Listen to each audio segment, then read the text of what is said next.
We're on a job site here in northern Minnesota prepping a site for a mound installation. The one thing we know about mounds is usually when we install a mound, it's because the soil either has high water table or perched water table. Generally, the soils under a mound are sensitive to compaction and to possibly smearing when moisture is present. Before I get into what we're doing, it's key to remember that you need to check with your local regulations and requirements. In Minnesota, what we need to do is we need to remove all vegetation down to 2 inches prior to scratching. We need to remove all organic matter, which is your sticks and your twigs, and then we need to do a soil moisture test. And the reason we do that soil moisture test is to make sure that we don't smear the soil when we do the scratch prior to applying the sand. Okay, so what we're doing now is we're testing the soil moisture. To do this test properly, what you need to do is take all the roots out of the soil, because the roots will actually hold the soil together, obviously. And what we're seeing is if there's enough moisture in the soil to hold it together. So what I'm doing now is I'm picking all the roots out of this soil. There's a lot of roots. This used to be a forest, so we don't have grass roots, which are shallow. These are all tree and shrubs. So now I'm gonna kind of mix it together, take the structure apart from it. And sometimes you can actually squeeze water out of it. Honestly, that's obviously too wet. So now I'm gonna start rolling it. And you can already see a good sign. It's falling out of my hands, which means it's not sticking together. And I'm not getting anything to really stick. So yeah, I mean, it all fell apart, it didn't stay. So if it was too wet, what you'd see is you'd be making a snake. It would be coming out of the top or the bottom looking like a snake. And if you can roll it like a pencil width or tighter, it's too wet to build.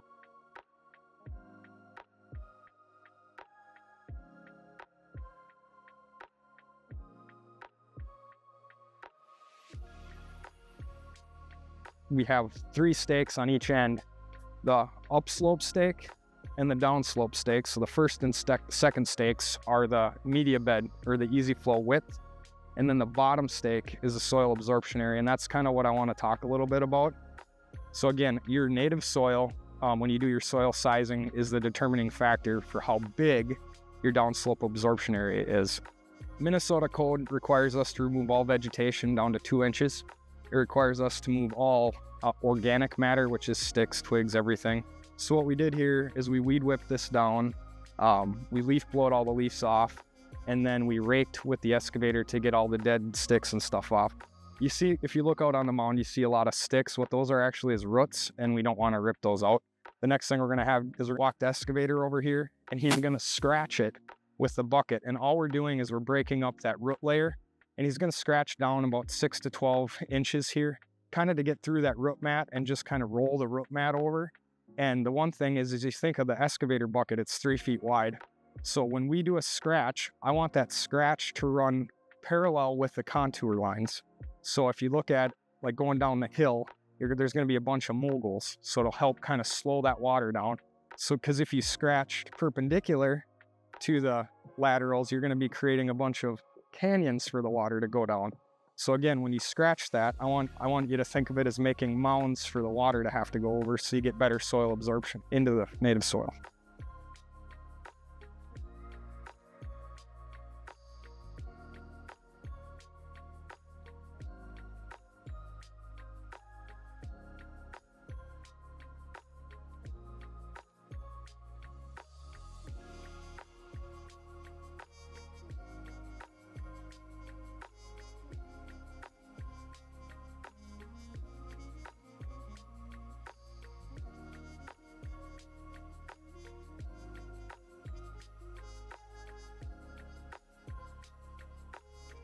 So now the next step that we have a level bed that's raised up 1 foot here is we got to put our distribution media in. And today we're using EZflow. So EZflow comes in lengths of 5 feet and lengths in 10 feet, and they're all 3 feet wide. So when you receive your EZflow from your distributor, it's going to come wrapped in this plastic. The point of this is just to make shipping easier, but also on a job site. So we're pretty wide open right here, but in a lot of job sites, it's in the back of the yard around the house and you got to carry it. So that helps prevent the netting from ripping if you're walking through brush or a lot of roots or whatnot.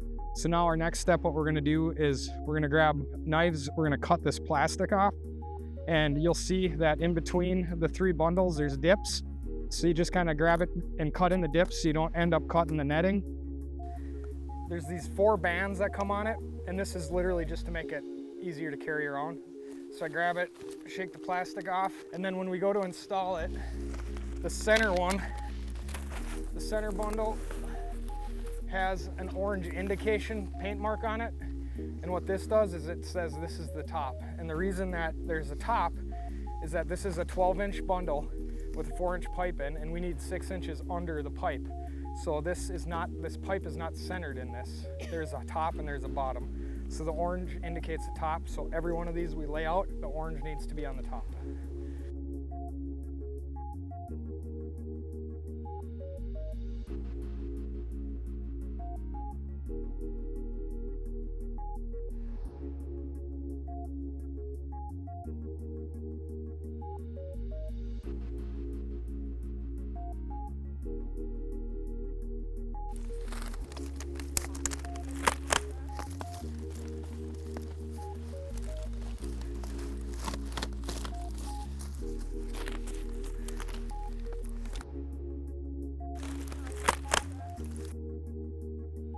Take our 1.5 inch laterals and shove them right through that 4-inch drain tile line.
So here's the mound we just installed. This is a very short mound. It's a 1-foot clean sand lift mound with 1 foot of EZflow distribution media, which will be finished by adding 18 inches of soil over the top to get the crown so water sheds off it. The local regulations require 36 inches of separation from the seasonably high water table to the bottom of the distribution media. What this homeowner did is they decided to utilize an EcoPod to remove all the BOD, TSS, and FOGs from the system, as long as a disinfection lamp to remove all the fecal matter. What they were allowed to do then is only need 1 foot separation instead of 3, so they saved a lot of money by reducing the sand volumes hauled in, because not only the sand underneath the system is less, but all the sand to cover it, the footprint's a lot smaller, so they saved thousands of dollars by putting in an EcoPod, not having to haul the aggregate in.